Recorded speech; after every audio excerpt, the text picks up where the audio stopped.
Oi, boa tarde a todos. Meu nome é Felipe Lisboa, como ele falou. Eu sou estagiário de segurança da informação lá da Globo.com. Eu também sou membro do GRIS há mais ou menos 3 anos, lá da FRJ, para quem conhece.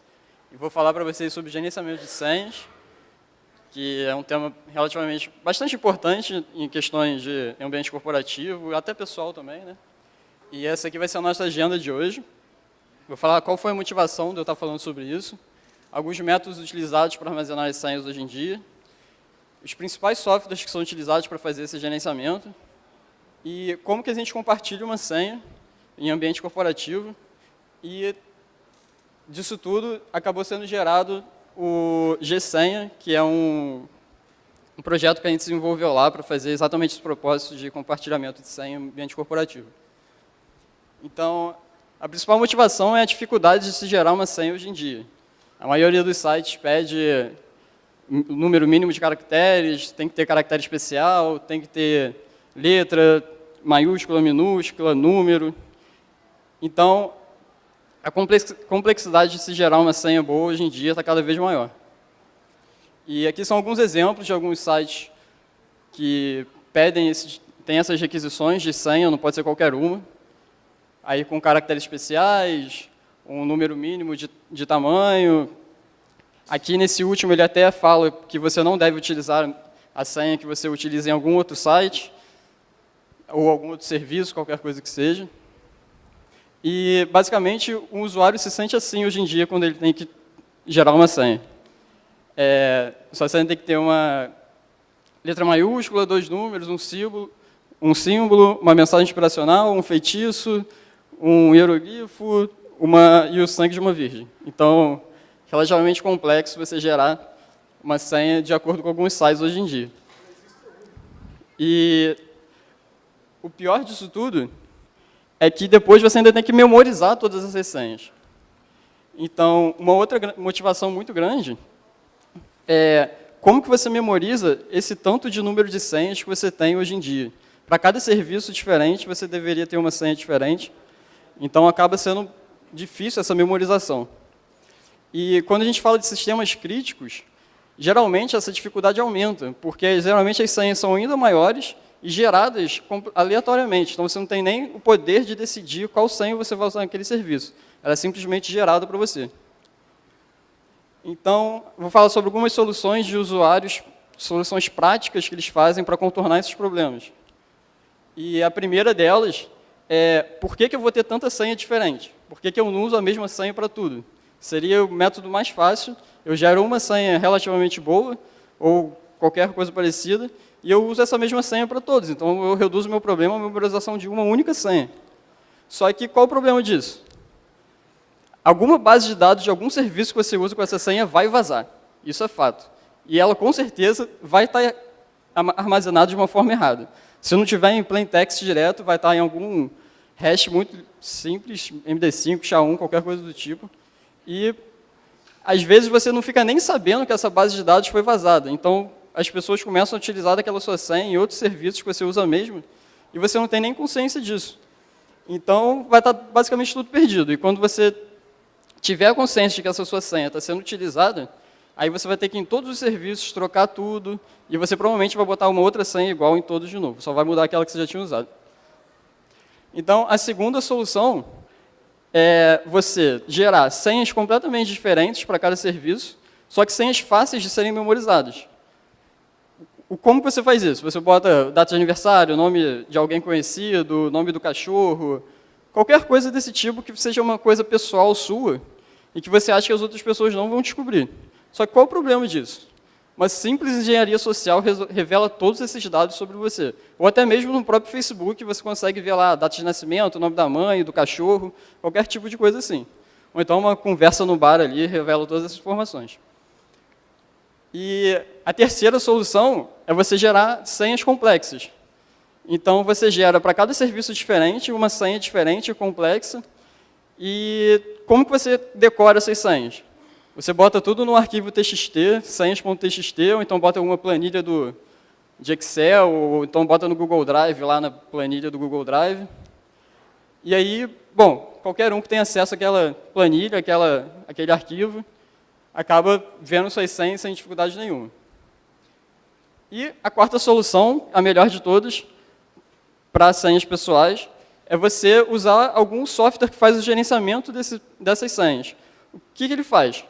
Ele gera uma base de dados para você e usa criptografia simétrica para encriptar essas senhas. Então, a única coisa que você vai ter que fazer é gerar uma chave mestra que encripta essas senhas e faz a decriptação também, bastante complexa, e você reduz o seu problema a consultar essa base de dados quando você precisar de outras senhas. Então, beleza, você decorou uma senha bem complexa, e sempre quando você precisar acessar algum outro serviço, você consulta essa base de dados que vai estar lá tudo direitinho. Isso é uma solução muito boa, a maioria das pessoas costuma usar, ou deveriam pelo menos, quando você tem senhas pessoais, a sua senha do Facebook, você quer botar uma senha complexa, não quer decorar, Gmail, do e-mail corporativo, qualquer coisa desse tipo. E aqui são os principais softwares utilizados hoje em dia, e a maioria conhece pelo menos um desses. Ali tem o primeiro, o Password Safe, depois o Password Gorilla, o KeePass, que é para Windows, e o KeePass X, que é uma variação do KeePass, que roda em Mac, Linux, e diversos outros também existem por aí, que são relativamente bons. Só que aí a gente começa a gerar um problema quando você está em ambiente corporativo e você precisa que outras pessoas saibam a mesma senha que você. Como que você compartilha essa senha de uma forma segura? Então, aqui, senhas de root, senha de administrador de algum sistema, senha de enable de switch, senha de firewall, qualquer coisa desse tipo, qualquer senha que seja de um sistema crítico, que tenha um administrador e que mais de uma pessoa faça o acesso utilizando aquele login e senha. Como que você faz isso? Uma solução que não é a mais rápida de você fazer, mas não é muito boa, é você utilizar um daqueles softwares que gera aquela base de dados encriptada e botar o arquivo gerado por ele em alguma máquina que todo mundo que deveria ter acesso consiga ler. Então, dessa forma, todo mundo vai conseguir ler aquele mesmo arquivo e vai utilizar a mesma chave mestra para conseguir fazer o decrypt. Mas o que isso gera de problema? Um dos maiores problemas é a inconsistência que ele vai acabar gerando. Porque suponha que numa equipe tem 5 pessoas e uma dessas 5 pessoas altera uma das senhas nesse arquivo. Então, ela tem que informar todas as outras pessoas que essa senha foi alterada, todo mundo tem que ir naquela máquina, pegar a nova base de dados, copiar para a sua máquina local, e aí, então, voltar a utilizar quando precisar daquela senha atualizada. E outra coisa que pode acabar acontecendo é que, geralmente, você vai acabar usando o mesmo software, tanto para senha pessoal, como para senhas corporativas.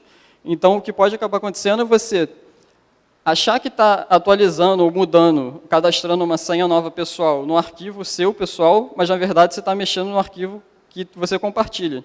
E acaba, sem querer, divulgando alguma senha pessoal sua quando você coloca aquele arquivo de novo lá na máquina que todo mundo acessa. E outro problema também é que é a mesma chave mestra para todo mundo. Então, você não tem nenhum controle de quem está realmente acessando aquilo. Vai que uma pessoa que acessa contou qual era a senha mestra e outra pessoa que não deveria estar acessando aquele mesmo arquivo. A gente não tem controle de log nenhum sobre isso. Então, decorrente de todos esses problemas, lá no Globo.com, a gente desistiu de usar esse método e começou a pensar em um desenvolvimento de uma ferramenta que fizesse essa gerência de senhas para a gente. Então, daí surgiu a ideia de fazer o Gsenha, que vocês podem traduzir ou para gerenciador de senha ou para GloboSenha. Eu nunca sei de onde surgiu o nome, na verdade. Mas a ideia do Gsenha é que fosse um sistema extremamente simples, que atendesse às nossas necessidades, não tivesse nenhuma firula a mais do que apenas o necessário, e que fosse o mais resistente possível a vazamento de dados. Porque, afinal, a gente estaria ali botando todas as senhas corporativas da equipe de segurança. Então, seria um sistema bem crítico. Então, como que foi estruturado o Gsenha? O Gsenha foi estruturado em 2 módulos, basicamente. Um front-end, que seria a interface web, que é onde o usuário interage com o back-end, que é uma API, na verdade. Então, o front-end ele consome essa API diretamente, e tanto o front-end quanto o back-end foram desenvolvidos em Python, usando o micro framework Flask, que abstrai bastante coisa para a gente. E o interessante também é que se você não quiser usar o front-end que foi desenvolvido lá, ou se algum outro funcionário da sua empresa não quiser usar o mesmo front-end que já tem, você pode consumir, ou você consome a API diretamente, ou então você faz um outro front-end que consome essa API. Não tem problema nenhum, eles são módulos completamente independentes. E uma coisa importante de ressaltar é que não adianta nada a gente começar a fazer um software seguro, uma ferramenta que vai ser o mais próximo do seguro possível, se todo o tráfego que você manda entre o usuário, os servidores e o banco de dados não for HTTPS. Não adianta nada eu estar salvando no banco a senha de uma forma segura, se quando eu estou trafegando essa senha, ela está indo em texto claro pela rede. Então, o conceito base do Gsenha é a criptografia assimétrica. Diferente do outro método dos outros softwares que usam criptografia simétrica, a gente precisou usar a criptografia assimétrica aqui, que só dessa forma a gente conseguiria compartilhar uma senha com outra pessoa. Então, para definir o conceito de criptografia assimétrica de um modo rápido, aqui a gente tem Alice e Bob, que são sempre os personagens da criptografia, e Alice, na criptografia assimétrica, a gente tem duas chaves, uma chave pública e uma chave privada. Como o próprio nome diz, a chave pública pode ser conhecimento de qualquer outra pessoa, e a chave privada deve ser apenas do proprietário. Então, nesse caso aqui, Bob quer mandar uma mensagem para Alice. Então, o que ele faz? Ele pede para Alice a sua chave pública, a chave pública da Alice, a Alice informa para ele a chave pública dela, sem maiores problemas. E então, em posse da chave pública da Alice, o Bob encripta a mensagem com aquela chave pública e manda para a Alice. E a Alice, para ler aquela mensagem, usa a chave privada dela para fazer o processo de decriptação. Então, dessa forma, a gente garante que só a Alice vai conseguir ler aquela mensagem. Só a Alice ou quem tem a posse daquela chave privada. E a gente definiu um padrão de tamanho de chave lá para utilizar, um padrão que a gente, se você perguntar, 4.096 bits é relativamente um tamanho de chave grande. Mas como é uma aplicação crítica, a gente leva em consideração mais a segurança do que o desempenho propriamente dito. Então, a gente usou a criptografia assimétrica RSA, que é bem difundida, bastante conhecida, e definiu um padrão de chave de tamanho de 4.096 bits. Então, como que funciona basicamente o Gsenha? O Gsenha, ele não faz gerência de usuários. Então, o que isso quer dizer? Que a gente depende de um módulo LDAP, de alguma base de usuários LDAP que existe na empresa. Aí, dependendo da empresa, pode variar. E toda a autenticação e o permissionamento é baseado nas configurações do LDAP.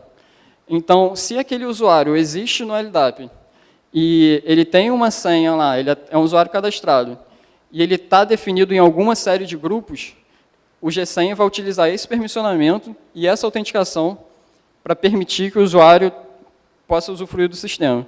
Então, por exemplo, falando em relação ao permissionamento, se no LDAP o usuário estiver em 2 grupos, no Gsenha ele vai poder adicionar senhas para esses 2 tipos de grupo, e todo mundo daquele grupo vai conseguir acessar a mesma senha que ele adicionou. Eu vou explicar um pouco melhor mais na frente. Então, como a gente não faz gerência de usuário, o usuário tem que se auto-adicionar no nosso sistema, no Gsenha. Como que ele faz isso? Ele faz simplesmente ou uma requisição direto pela API, ou consome o nosso front-end, e no ato da sua adição, ele informa a chave pública dele, e apenas a chave pública. Essa chave pública vai ser guardada no banco e vai ser utilizada para a encriptação das senhas. A chave privada, ela nunca é armazenada no nosso banco. Isso é um fator muito importante lá na frente, que eu vou explicar o porquê. Então, as principais funcionalidades, existem outras, mas essas aqui são as principais, eu não teria tempo de explicar todas, é uma adição de senha pessoal. O que significa? Que cada usuário, quando entra no Gsenha, ele ganha uma pasta pessoal e uma pasta de acordo com o número de grupos que ele tem. Então, ao adicionar uma senha pessoal, ele vai adicionar em alguma pasta que é dele próprio. e ninguém mais vai conseguir ver aquela senha, apenas ele mesmo. E a adição de senha compartilhada, ele adiciona a senha em alguma pasta de grupo, e todo mundo que faz parte daquele grupo vai ter acesso àquela senha. E esses outros dois métodos, eles não vão ser usados com muita frequência, mas eles são bem interessantes, porque, às vezes, em algum sistema da sua empresa, pode vir a acontecer de que o próprio sistema gera senha para o usuário. E, muitas vezes, o administrador desse sistema não é o usuário. Então, você tem que passar essa senha que foi gerada pelo sistema para esse usuário. Então, como que você faz isso? Por e-mail, por telefone, por papelzinho, qualquer coisa do tipo. Então, a gente fez um método que faria exatamente isso, que eu, Felipe Lisboa, posso adicionar uma senha para algum outro usuário cadastrado no sistema, e essa pessoa recebe essa senha e eu não consigo ver essa senha. Essa senha vai direto para a pasta pessoal dela. E da mesma forma com um grupo. O com um grupo é mais interessante porque existem equipamentos que podem ser geridos por mais de uma equipe dentro de uma empresa. Então, às vezes a gente faz uma alteração na senha de algum desses equipamentos e tem que informar outro grupo que fez essa alteração. Então, a gente pode adicionar essa nova senha para esse grupo e somente as pessoas daquele grupo vão conseguir ter acesso. Eu mesmo que adicionei também não vou conseguir ter acesso a essa senha. Aqui eu já falei, né, que cada usuário ele recebe uma pasta pessoal dentro do sistema, que só ele tem poder de visualização, e as pastas de grupos de acordo com o número de grupos que ele tem, onde em cada pasta de grupo, só quem é pertencente àquele grupo, de acordo com o LDAP, conseguiria ver as senhas. Então, aqui um exemplo para ilustrar como que faz a interação com o LDAP e com o banco de dados, etc. Aqui é só um exemplo de login bem simples. O usuário pode tanto fazer o login pela interface web, ou então diretamente consumindo a API, vai dar no mesmo no final das contas. E o que a API faz? Antes de ir direto no banco para pegar as senhas daqueles usuários, ela vai e bate primeiro na LDAP, aí pergunta para a LDAP, esse usuário existe? Ou seja, ele ainda está cadastrado na LDAP? Porque vai que o usuário saiu da empresa. Então, esse usuário existe? Ele possui essa senha informada? E quais os grupos que esse usuário faz parte? Então, uma coisa importante de ressaltar é que toda requisição que a gente faz na API, eu faço essas 3 consultas no LDAP. Eu sempre vejo se ele mudou de grupo, porque se ele foi realocado na empresa, foi para algum outro time e o grupo dele mudou, para ele parar de ter acesso às senhas que ele não deveria mais ter. Então, se essas 2 respostas forem afirmativas, eu vou lá no meu banco de dados e vejo se aquele usuário também está cadastrado no meu banco, que tem apenas o username, o e-mail e a chave pública dele, basicamente. E então eu respondo para o usuário. E agora eu vou ilustrar aqui como que é feita uma adição de senha pessoal. Então, basicamente, o usuário, novamente, ele pode tanto vir pela interface web ou diretamente pela API. Ele informa lá no navegador dele, ou então no terminal dele, qual a senha ele quer adicionar, qual a pasta, os atributos das senhas, tipo a descrição, o login, a URL que aquela senha é utilizada, e bate no servidor e bate no servidor da API. A encriptação é feita na API. Então, a API requisita para o banco de dados a chave pública daquele usuário que a gente tem cadastrado. Então, em posse da chave pública, ele encripta aquela senha e aí sim armazena no banco de dados. Então, o importante disso daqui é que as senhas no banco de dados, em momento nenhum, elas estão em texto puro. Elas estão sempre encriptadas. Em nenhum momento, durante a utilização do gsenha, você vai ver as senhas no banco em texto puro. E agora, aqui está como que é feita a adição de uma senha compartilhada. Como que eu consigo adicionar uma senha e essa pessoa consegue ver a mesma senha? Então, aqui a gente tem um exemplo do usuário 1, que pertence ao grupo GTS, e nesse grupo tem N usuários. Aí o usuário 1 decide adicionar uma senha para o grupo GTS, senha 123. Então, o que vai acontecer? Aqui eu abstraí o servidor front-end, mas pode ser feito pelo front-end, mas dá no mesmo. Aqui, a API vai consultar no banco quem são os usuários daquele grupo, quais são as suas chaves privadas. Então, o banco vai responder para a API todas as chaves, desculpa, chave privada não, todas as chaves públicas dos usuários daquele grupo. E, em posse das chaves públicas, a API vai encriptar cada senha de acordo com a chave pública do respectivo usuário. Ou seja, na verdade, quando eu estou adicionando uma senha 123 para o grupo GTS, eu estou adicionando essa senha N vezes, onde N é o número de usuários que estão cadastrados naquele grupo. Então, dessa forma, sempre que um usuário entrar na senha, entrar no GSenha, ele vai conseguir ver essa mesma senha com a sua chave privada, porque também tem uma instância dessa senha que foi encriptada com a chave pública desse usuário. Só que esse modelo, ele gera um problema, que o problema é o seguinte cenário. Imagina que existem 4 usuários em um grupo, e eles já utilizam o GSenha há muito tempo, e entra um novo funcionário na empresa, e esse novo funcionário está inserido nesse grupo. Então, ele precisa ter acesso àquelas mesmas senhas. Só que como que ele vai ter acesso àquelas senhas se ele nunca teve um cadastro no GSenha, se a chave pública dele nunca estava lá? Então, para contornar essa situação, nesses cenários, é necessário fazer um desbloqueio desse usuário.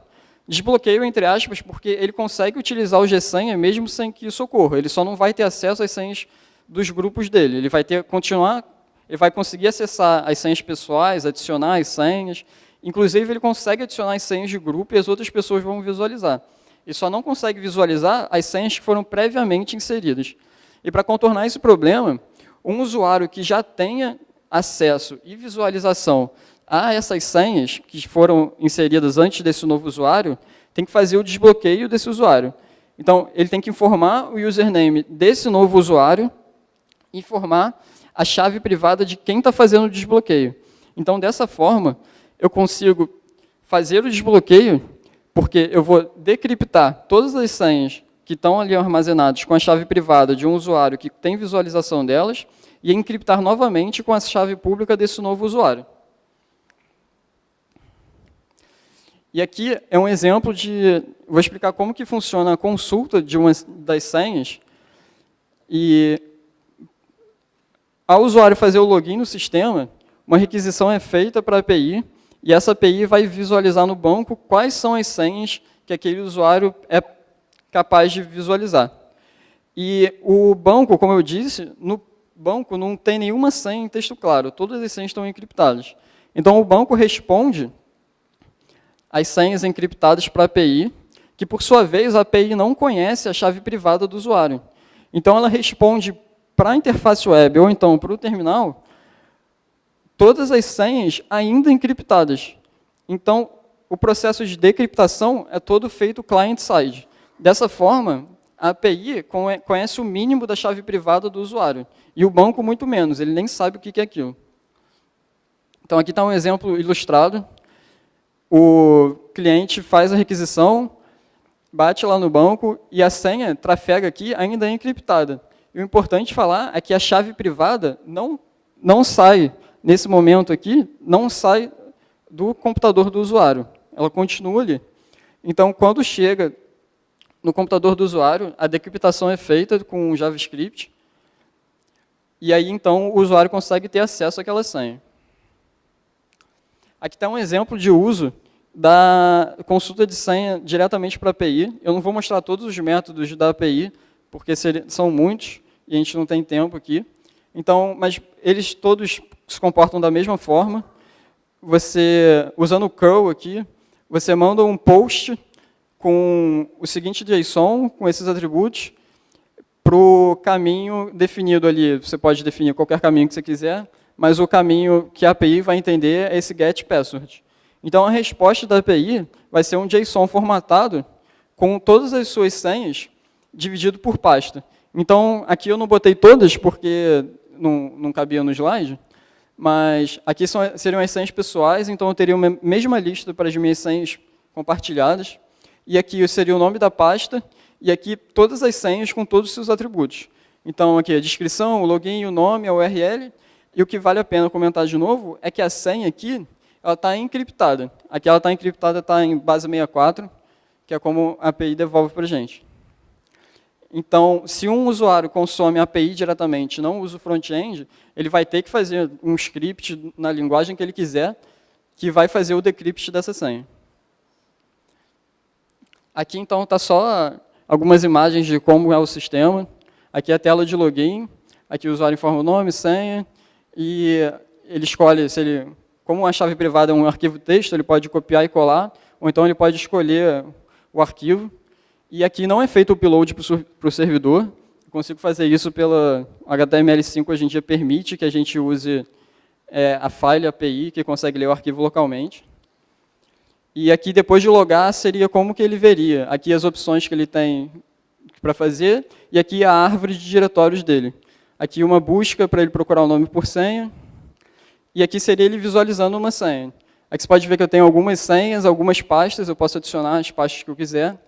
E a senha aparece assim, aparece escondida, né, aquele formato padrão de senha.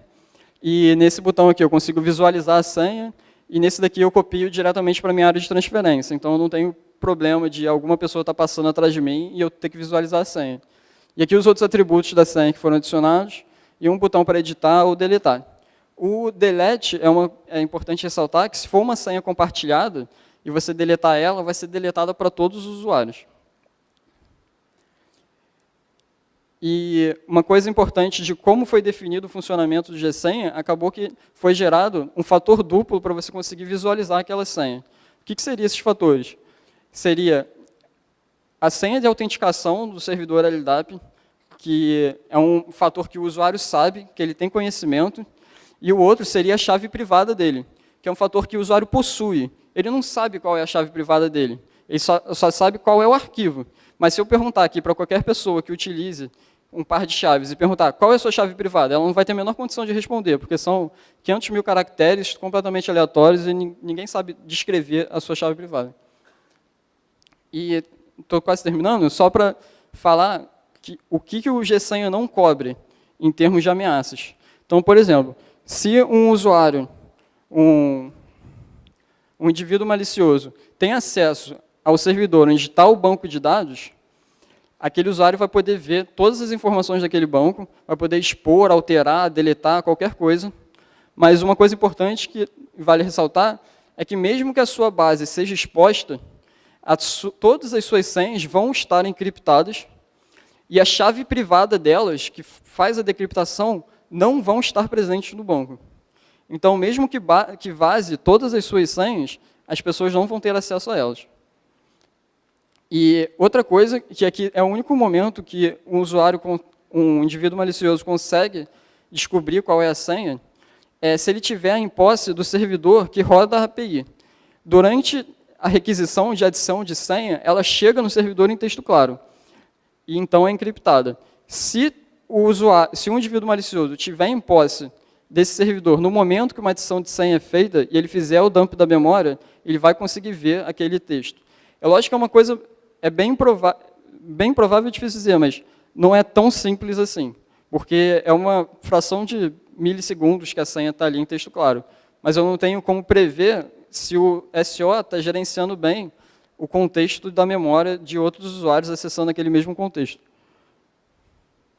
E uma outra coisa que é importante ressaltar, e é bem óbvia, mas sempre vale falar, que se eu tenho um usuário legítimo naquele sistema, no Gsenha, e ele está em algum grupo, ele tem a chave pública ali, e se ele decidir algum dia copiar todas as senhas na mão, todas as senhas da empresa que ele tem acesso na mão, eu não tenho como prever isso, porque é uma interação completamente offline. E como ele é um usuário legítimo, ele tem que ter o poder de ver aquelas senhas. E só para terminar, uma outra coisa importante de falar é que o Gsenha não tem nenhum mecanismo de fallback. Da mesma forma que os outros softwares de gerenciamento de senhas pessoais, se você perder a sua chave mestra, e no nosso caso aqui, se perder a sua chave privada, eu não consigo reaver as suas senhas. Então, é importante você ter sempre um backup ali num pendrive guardado num cofre, alguma coisa do tipo, e não perder. Mas, em relação às senhas de grupo, como tem aquele fato de desbloqueio de usuário, apenas que todos os usuários daquele grupo percam as suas chaves privadas, eu não consigo reaver. Se pelo menos um usuário daquele grupo ainda tem a sua chave privada, eu consigo adicionar para os outros grupos, para os outros usuários. Então, era isso que eu tinha para falar. Eu queria agradecer o pessoal do GTS pela oportunidade e o pessoal da Globo.com que ajudou no desenvolvimento, dando crítica, sugestão, etc. Esse é o meu e-mail, para quem quiser tirar alguma dúvida depois, pode anotar, eu vou responder. E, em breve, a gente vai disponibilizar o código no open source da Globo.com, vai estar lá todos os módulos, o front-end, o back-end, tudo direitinho para quem quiser utilizar. Muito bem. Comentários, perguntas? Uma colocação? Não? Muito bem, vamos agradecer o Felipe então. Obrigado, Felipe. Obrigado.